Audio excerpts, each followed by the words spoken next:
ஒருத்தங்களுக்கு ஞானம் அவங்கள தாழ்மையுள்ளவர்களாக மாற்றுறதோடு மட்டுமல்லாமல் எல்லா சூழ்நிலைக்கும் ஏற்றாற் போல அவங்கள பலப்படுத்தும். ஞானம் ஒரு கேடகம், ஒரு திரவியங்க.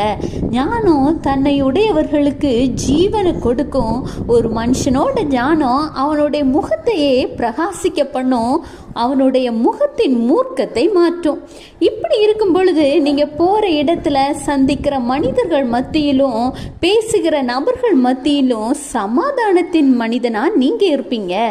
இவ்வளோ விலை மதிப்பற்ற ஞானம், அறிவு அப்படிங்கிற பொக்கிஷம் ஆண்டவராகிய இயேசு கிறிஸ்து கிட்ட தாங்க இருக்கு. கர்த்தர் சொல்கிறார், நீதிமொழிகள் 2:6, கர்த்தர் ஞானத்தை தருகிறார், அவர் வாய் நின்று அறிவும் புத்தியும் வரும்.